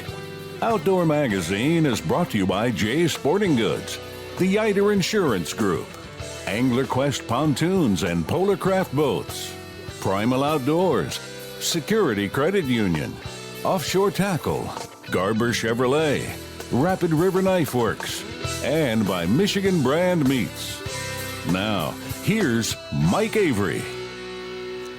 Well, thank you, Ken Hunter, for that introduction. Welcome, my friends, to hour number 3 of this week's Outdoor Magazine radio show here on the Outdoor Magazine Radio Network as we work our way through the month of September. Time does indeed fly. Labor Day is behind us. The official fall season just around the corner. That terrible, hot, muggy weather that was here midweek, at least the weather forecast calls for it to go away, and we can move on toward the fall hunting season. The Liberty Hunt, the youth hunt this weekend. I'm hunting with my grandson, Carter. By the way, I do want to see your pictures from the youth hunt. Send them to me at Mike at MikeAveryOutdoors.com, Mike at MikeAveryOutdoors.com. Don't just limit those pictures, though, to the youth hunt. I love to share pictures on my social media outlets, primarily Facebook. So if you send me an email to Mike at MikeAveryOutdoors.com, tell me a little bit of a story there, and I will share your story. Also, we have a new DNR director. His name is Scott Bowen. I don't know much about him. I know that he was the former lottery commissioner, a lobbyist, an attorney from the west side of the state. Our illustrious governor says that in the press release that his job will be to provide historic renovations and upgrades at our state parks. I find that interesting. I don't deny that our state parks need upgrading, but of all the things to focus on, to key in on your initial news release of a new DNR director, that's the one. I'm going to try to keep an open mind because I don't know him. I don't know about him. You know, I'm going to hold out hope that he's the best DNR director we've ever had. And maybe that'll happen. This is the fall hunting season. We spend a lot of time thinking about the youth hunt, the Liberty hunt, fall bear hunting, fall deer hunting, even fall turkey hunting. We don't concentrate much anymore as a hunting society on small game hunting. And isn't that what most of us grew up on? And I'm guilty of this as well. I was introduced to the world of hunting, chasing rabbits and squirrels, and playing around with grouse and woodcock, but that was literally hit or miss. Tom Lounsbury is a good friend of mine, an expert hunter, an outdoor writer, and a guy who embraces all types of hunting experiences, and he's with us now on the Outdoor Magazine phone line. Tom, welcome back. How are you? It's good back. I'm all excited about all this fall seasons that are fast approaching, and I got a busy schedule coming up. I have a grandson I'm taking hunting during the Liberty hunt, and right after that, I'm going to the UP for bear hunting. You got a bear tag? And right after that, I'm hoping to get back in time to do the early antlerless season in my area. And so I'm in heaven. Let's put it that way. Oh, that sounds wonderful. So you got a bear tag? Yep, I got the Newberry zone the second season, which starts, the 11th. Are you hunting with Gary Morgan? Yes, I am. Got him all lined up, and he knows where to put you. And that's the thing I've learned about bear hunting. I remember doing it myself the first time, but you go through a guide up there. He knows where the bear concentrations are, and he has a baiting program in progress. And I love hunting bear over bait. And so, to me, that's the smart way to go. And then when you add things up, it's probably the most economical way to go. I could not agree more with you. I will say, though, and you know this from hunting with Gary, you better have your walking shoes on because he doesn't necessarily put his baits close to the trails, does he? Oh no! He can get you right out there. I mean, you drive quite a ways down a 2-track, and then you walk even further down the trail. So, yeah, it's interesting. I love it, though. I love it. I do, too. And you bring up bear hunting over bait with a guide. I find this an interesting discussion because so many people claim to be experts on how to bait bear. And they have these ideas on how you should do it. And, and that's fine, okay? But, and they want to tell me or other hunters, oh, listen, when you get up there, here's what you do. Baloney. When you get there, you want to do exactly what the guide, the outfitter, has been doing for the last several weeks. Why would you walk into a bait, introduce your fresh scent, which is bad enough, and then throw something else, like a different scent there? Why screw up the plan? Go with what has been used for the last couple of weeks. Or do you disagree, Tom? Yeah, that's the way to do it, is you do what the guide says. And go with his flow. He knows. So, and one thing I've always enjoyed is I'm not into high tech much, but I do appreciate the trail cam pictures the guys will have on the baits, and it gives you a time frame of when the bear possibly might come in. It doesn't guarantee it, but it gives you an idea of the size of the bears that are there. Yeah, and field judging black bear is really hard for beginning bear hunters. Oh yes. Yeah, little ones even look like Volkswagens. They do if they're by themselves. But once you've been able to start judging the bear and you have a size reference, for instance, out there. Richard Smith, outdoor writer, was a guy I consulted when I first got into bear hunting, and he's got a good book on it. But anyway, using a size reference and even comparing it, if, for instance, if they're using a drum, the size of the drum and that's what I've run into when I was hunting in Canada. But like Gary Morgan follows the rules. He's using logs, so you got to have kind of a size reference. So does he try to put logs out there that are a certain length so you can judge the size of the bear next? Okay. Yes. Okay. Yes. Yeah. And he'll explain that. And like you were saying, listen to the guide. Do what the guide suggests, because he's the professional. and the guide wants, I don't care if it's a whitetail guide or a bear guide or what, the guide wants you to be successful. He wants you to score. So for you to go in there and argue with him or say, I think this is a better idea, it's actually kind of crazy. It's very counterproductive. Oh, it absolutely is. And when you get a bear down, that is the heaviest, gnarliest animal to try to haul out of the brush. I mean, try a great big boulder or something. It's about on that order. Yeah, and bears oftentimes go down in the thickest, gnarliest, nastiest stuff around, too. Oh, you betcha. You betcha. Yeah, so, no, and I love that bear hunting atmosphere. How was your bear hunt in Canada? I got I did get a bear on the fourth day of the hunt. It was my last day of the hunt, and I went up there saying that I was prepared to take a small bear if I had to. Now, obviously, if a big bear walked in front of me, fine. But I said I'm going to take a small bear if I have to because I have a limited time period to hunt, and I had no more bear brats in the freezer, and my family and neighbors are saying, Avery, we want some more bear brats. So I shot a respectable sow on the fourth night of the hunt.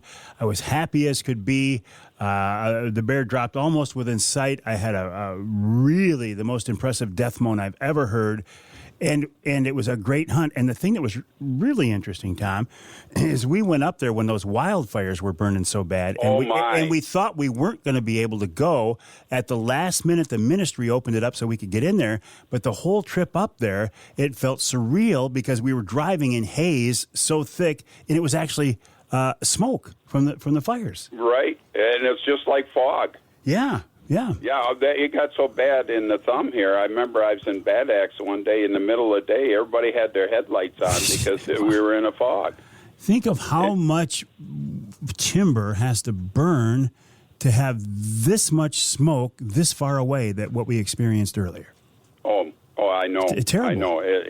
It's an amazing thing of what's happening all around the world today and all that. And those fires... a bad thing about those fires is that mud ground takes forever to go out. Oh, yeah. But now did you use your crossbow and I did use broadhead? I used my crossbow. I used my Michigan-made Rec broadhead, and I was just going to ask you, what are you going to use?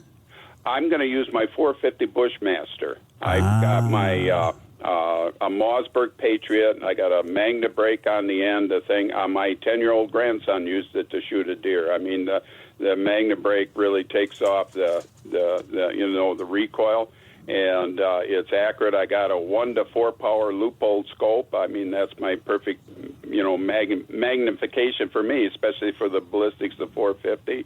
And I'm using a Federal PowerPoint 300 grain bullet. Well, that should have some stopping power, and it's not like you're going to be making a 200-yard shot. You're going to be up close and personal. Oh, no. I talked to the guide. That's one thing. Is a lot of times your bear stand is rarely beyond 50 yards, but he's got a couple points where it might be a 100-yard shot, and that falls right into the 450 Bushmaster, which I think is an all-around Michigan round. Well, a lot of people agree with you. 100-yard bear stand, that would be, I don't know. I'm used to hunting them, especially in Ontario, at like 10 yards, 12 yards, like up close and personal. Hang tight, Tom. Listen, I got to take a break. There's a lot more we can talk about. We're talking with Tom Lounsbury. I would like to send you to TomLounsburyOutdoors.com. That ain't going to happen because there ain't no such thing, because Tom said he's not very techie, and he likes it that way, and I respect that. So we'll take a break here in the Outdoor Magazine Show. When we come back, we'll talk more about bear hunting. We'll talk more about upland bird hunting. We'll talk more about small game hunting and more with outdoor writer and outdoor expert Tom Lounsbury right here on Outdoor Magazine.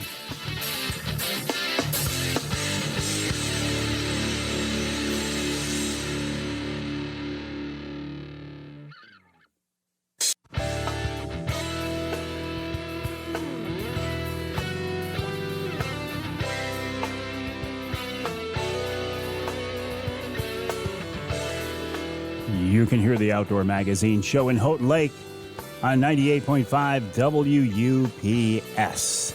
You can hear us in Muskegon on WKBZ 1090 AM. And you can hear us in the Uke in Manistee on WTIQ 1490 AM, 95.3 FM. This segment of Outdoor Magazine is brought to you by Reeder Landscaping. Reeder can take care of your lawn and property because it's your nature and our nurture. Let Reeder create an outdoor getaway in your backyard, as they have for me. This time of year, what can the folks from Reeder help you out with? Well, pretty soon it's going to be time to start trimming your trees. They can do a fall cleanup when it's time for that. There's still time to do your landscaping. They can take care of your maintenance. There's a lot of mowing to get done yet, too. If you want to spend more time in the woods hunting this fall and you don't want to mow your lawn for this last month or so, well, the folks from Reeder can help you out with that as well. And looking down the road to that season that starts with W and that white stuff that sometimes still flies here in Michigan, you know, that word right there? Well, they can clean up that for you as well. Check them out online at reederlandscaping.com. That's reederlandscaping.com. Right now, talking with a friend of mine, Tom Lounsbury. Tom is a long-time outdoor writer, and you know, I don't say long-time outdoor writer by meaning that he's old, but let's just say he has a lot of experience. Is that a good way of putting it, Tom? I love it. That's a great way to put it. Thank you, Mike. Yeah. One thing that being an outdoor writer is living in Michigan. Oh my, what a wonderful state! I mean, the offerings, through all the seasons. And you take our hunting. Michigan offers hunting from August 1st, starting with crows, and it goes into, you got the early goose season in September, Liberty hunt, early antlerless, bow hunting, all the way through. You get small game hunting, and it goes all the way to March 31st. So August 1st to March 31st, there's something to do in the hunting arena. And I'm just in heaven with all that. And if you're a coyote hunter, it becomes year-round. Oh, absolutely. And I'm so glad it's year-round. I remember when they had a closed period on it, which was ridiculous. But fortunately, they came along with you can get them all year long. So. And something that often gets overlooked, not in your eyes, but in the general outdoor media, is the sport of small game hunting. And then I'll go back a step. You mentioned crow hunting. I've got a good buddy who's a crow hunter, and I've tried to get him on the show to talk about this. He's reluctant to do so, but can we talk about crow hunting here for a minute? Number one, is it a pest control effort? Is it a population control? Because you don't eat them. Is that why we hunt crows? Yes, it is basically the same thing with some of the varmints like coyotes and that. It's a pest control measure in my eyes. Although there are recipes to eat a crow, I have not tried it yet. Oh, Dixie Dave could do it, I'm sure. Oh, I bet you he could. He cooks good muskrat, I know that. And how, do you call crows? Do you put out decoys? Do you ambush them? How do you hunt them? It is basically a calling feature, and you do use decoys. And I often have gone with a gentleman that even professionally guides for crows up to the tip of the thumb, and hotshot outfitters. And anyway, he's got a real elaborate setup on the shore, the lake, Lake Huron. And anyway, it is just amazing, and the action you can get into, and you got the decoys and the calling, and now they have where you got electronic callers is really good. Personally, I like using my own mouth calls, but and it's really a thrill hearing them coming in and doing that, and it is wing shooting at its best. Trust me. And they are a very vocal critter, aren't they? Oh yes. You can always tell them when they're coming in. So it's just an amazing atmosphere. Everybody should give it a try. It's just one of those off-beat things that people don't think of very often. But here in my thumb area, we have a couple of crow hunting contests. Usually in the springtime. So I wasn't aware of that. And okay, small game, squirrel hunting, rabbit hunting.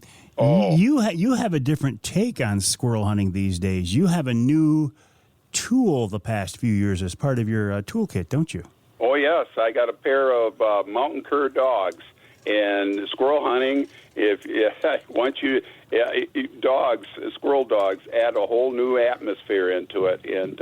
And one of the things I'm hoping to do is introduce some kids to squirrel hunting using dogs.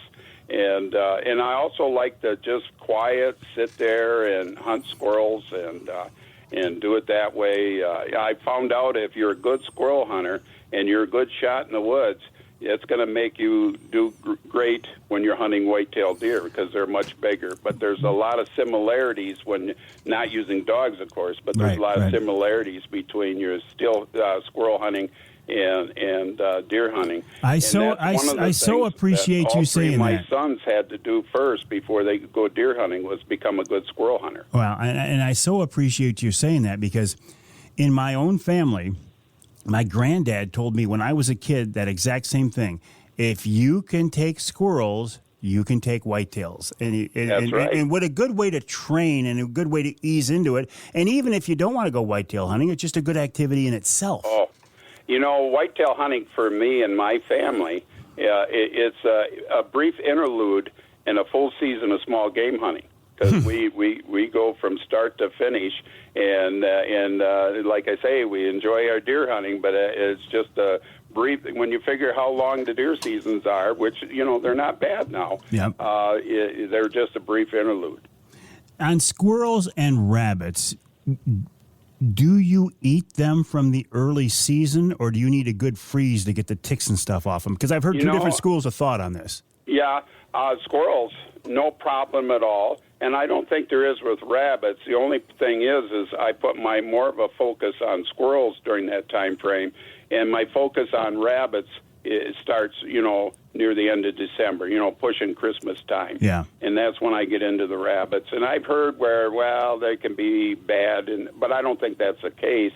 One thing that both squirrels and rabbits you got to remember is even when it's real cold weather, do not bring them in the house to dress them out because you'll find out you'll end up with a lot of fleas in the house when you do that. Always do that outside. So when you're squirrel hunting without a dog, what is it? Just a find a good tree to lean against and sit there and wait, or do you call them, or what do you do? Well, you can call them, and I got a couple of calls, to wake stuff up, but it's more like locating them. But one of my favorite techniques is I got some trees I know that are very comfortable to sit down against, and I have been known to doze off. and then when a squirrel wakes me up... It wouldn't be a squirrel hunt without going and taking a nap. Yeah, and the key about having a stand like that where you sit in one spot is I like to shoot the squirrel, and I mark it to memory. I do not go right away and get it because what bothers squirrels more than you like the shot from your 22, and I like using an air rifle too, is the fact that you get up and move, and that's what really alerts them. So the less you have to move is, and it's just really good when you got a good spot. You recognize where den trees are or the nest, and you set up near there. And then when you introduce a dog to the sport, is it like running hounds? I mean, like running bears with hounds? And there's different types of squirrel dogs, and I got mountain curs is what I have, but I've hunted with folks with little feists and they're yappy, they're whatever. I even got a dog in my kennel. A niece there wanted me to find a good home for it. It's a red-bone coonhound, so I have that, and she's proved to be. She's going to be an excellent squirrel dog. Now she howls all the time. The other dogs don't start yapping until they got something treed. But anyway, it's just exciting listening to the dogs and a good squirrel dog doesn't just go by scent. They start watching that squirrel because it's going to go from tree limb to tree limb, and they keep it in view. And they're real good at when the squirrel comes down, they got it, and then they'll bring it to you. It's just an amazing atmosphere. And it's some of the best time of year to be out in the woods. It's still Absolutely. It's warm usually, but not too hot. It's beautiful. The leaves are going to start to turn. I remember as a kid coming home from school when I lived on the farm, going into the woods behind the farmhouse and just sitting there, and I was in awe. I felt, hunting squirrels in the woods behind the farm, I felt like I was in Africa on a big game safari. Oh, yeah. It is a unique atmosphere and serene, and it even got me into bird watching. I started identifying the different birds. I mean, I owe that to squirrel hunting that I like to watch, do a little bit of bird watching now. But it just puts you right in close with nature. Mm. Well, you and I were lucky that we grew up in families that were hunting and fishing oriented. We grew up in areas where we had the room to wander. You still have that room. You're what, third generation on the family farm now? Fourth generation. How I've been cool in my is that? family since 1883, and I'm the fourth generation, and I got a majority of it into conservation.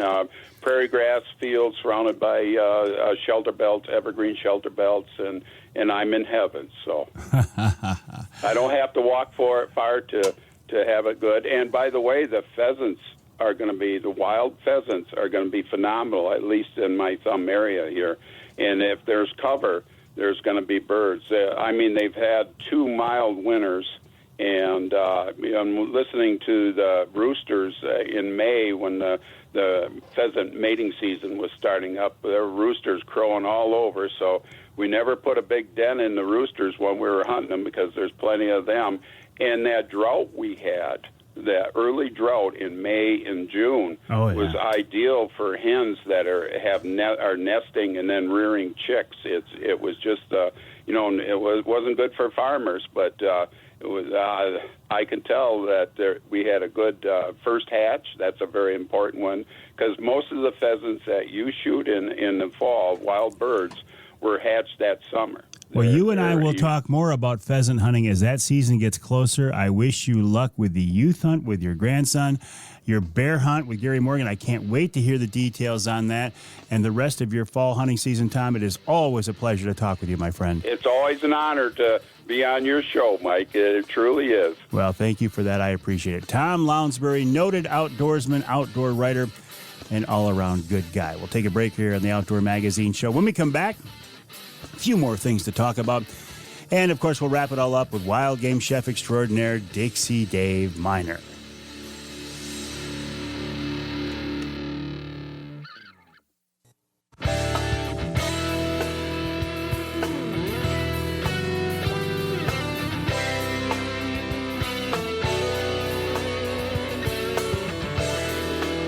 You can hear the Outdoor Magazine Show in Manistee on WMLQ 97.7 FM. You can hear us in Tawas on WIOS AM and FM. That's 1480 AM, 106.9 FM. In fact, the good folks at WIOS play the show twice each weekend, as do the good folks at WSGW in Saginaw, News Radio 790 and 100.5 FM. I'm in the studios of WSGW right now.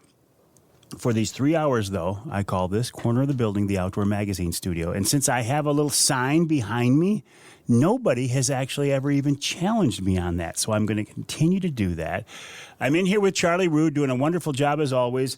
And you know what happens when Charlie's in here with me? The crowds gather and wait. See, Charlie's been on the air at WSGW for a long time. He's very well known in this part of the state. Much beloved, in fact, and much respected. And people do gather. I don't know how they know which weeks Charlie is here in the studio with me, but somehow the word leaks out. And just about this time, just before the end of the show, they start to line the driveway. Sometimes, depending on if it's a school day or not, families, they'll bring their kids. They have signs. They're chanting, Charlie, Charlie. And this is not a bad chant. It's a we love you, Charlie type chant. And it's really hot out now, but it's threatening rain, and they are starting to show up now. In fact, I hope I can get my truck out of the parking lot with the size of the crowds out there. What else is going on? Well, we've got Labor Day behind us. You know what else I have behind me? And I was talking about this in the first hour of the show. And I actually thought, and this is not outdoor related, but I want to bring it up. I actually thought that when we got to this point, I would be just so relieved and so relaxed. And I am relaxed. But my daughter got married last weekend. And, if you've been through this, you know how much anticipation and preparation there is to get to this point with these, modern day weddings, which are just huge celebrations. And my daughter Shelby married an Indian guy, Aditya. So his family came in from all over the world. And we had a huge multi-day celebration. It was absolutely wonderful. So much fun. And then kicked off by a service last weekend where I got to walk her down the aisle. And I'm telling you, it was, well, because I walked her down the aisle, but then I turned around and performed the wedding ceremony. And even as I talk about it now, I try not to get emotional. It was the most emotional, beautiful, rewarding, proud event that I think I have ever been involved in. It was such a blessing to be a part of that. It was just beautiful. It was wonderful. And I thought, by the time we got to this point, my wife Denise and I'd be like, oh, we're so glad that's over. And it's actually a little bit sad. All that build up and all those weeks of preparation, it's like, well, now what do we do with our time? I know what I'm going to do with my time. I'm going to do some hunting now. I will be out this weekend on the youth hunt with my grandson, Carter. I need to get back on Saginaw Bay on the angler quest. I got to try some of that fall fishing. Oh, also, as a gift for being, in the wedding and performing the ceremony, Shelby bought us 2 tickets to a Michigan game. So we got that coming up. Charlie's like, ooh, I like that. That's a good daughter right there, Charlie. So we're looking forward to that as well. What else? Okay, we have a new DNR director appointed by our illustrious governor. His name is Scott Bowen, and in the news release, apparently one of his main jobs is going to be the historic remodeling and renovating and upgrading our state parks. I find that interesting. You know what? I find it interesting, but maybe that's good too. Maybe if he's going to concentrate on something like that, he won't worry about concentrating on other things that could be not so positive. I don't know if he's a hunter. He is the former lottery commissioner. He is a former lobbyist. He is an attorney from the west side of the state. I don't know the guy or know much about him, so I am going to take the positive attitude that he's going to be a great DNR director and he's going to move the department in a wonderful direction. The people I talk to behind the scenes are being cautiously optimistic. So we'll see what happens. Oh, and something else I forgot to mention earlier in the show. If you are still looking for broadheads to shoot for the upcoming season, I highly recommend Michigan-based Rec Broadheads, R-E-K, the website recbroadheads.com. They're Michigan-based, made in Michigan, and if you use the promo code at checkout, Avery15, Avery15, you can save a few bucks on your order. So go to recbroadheads.com, recbroadheads.com. That's R-E-K, recbroadheads.com. Pick out the broadheads that you want, and at checkout, insert the promo code Avery15, Avery15, and you can save a few bucks. How good is that? You get a Michigan-based product, a proven true performer. I've taken bear and turkey with them now. No deer yet. That's going to change this fall. And save a few bucks as well. Avery15, Avery15. We'll take a break here in the Outdoor Magazine Show. When we come back, we will wrap it all up with wild game chef extraordinaire Dixie Dave Minar. I don't know what he's got this time around. But I'm sure it's going to be good. We'll find out about that and maybe more after the break right here on Outdoor Magazine.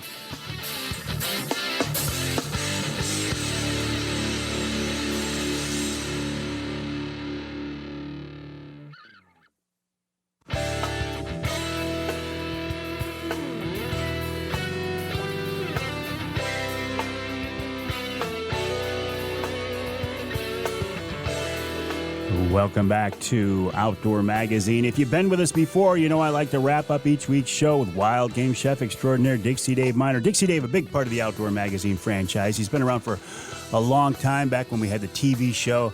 Now on the radio show, I like to wrap up each week's show with him. And David has known my daughter, Shelby, pretty much her entire life. In fact, he catered her high school graduation. And Dave, your wife, Terry, put a real nice comment on the Facebook page congratulating us all. And I just got to tell you, Shelby married Aditya Gangadharan, and he's just the nicest I call him a young man. I mean, he's an adult.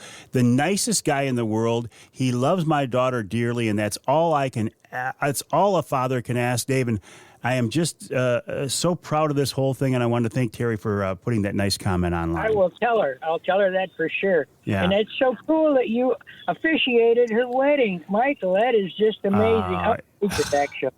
It was wonderful and emotional.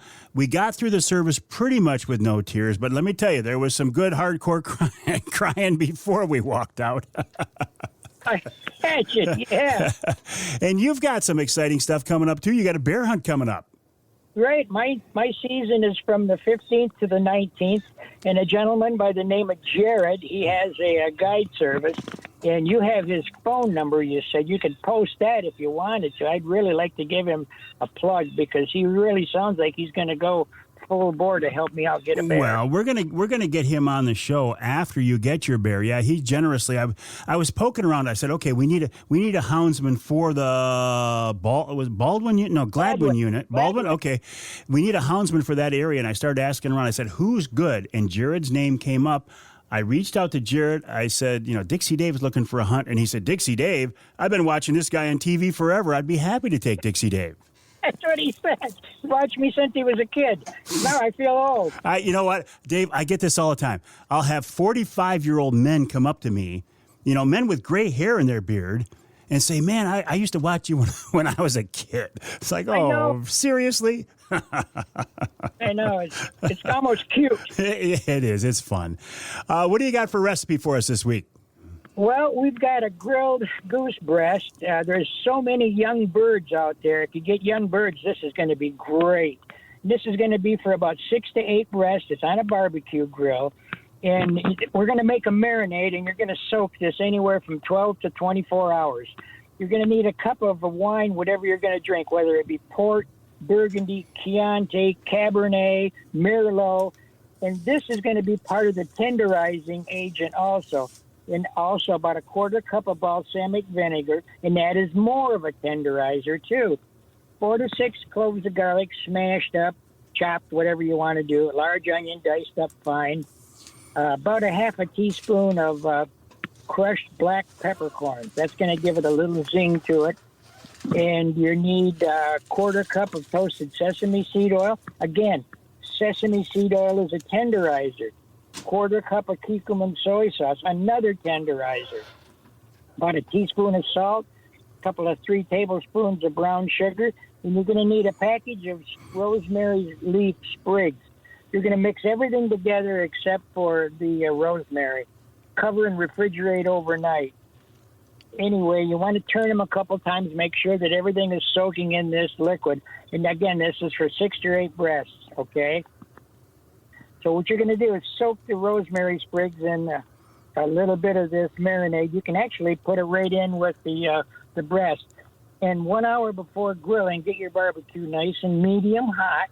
And with a paper towel soaked in oil and a pair of tongs, you're going to rub back and forth on your barbecue so that it doesn't stick. The meat wasn't sticking.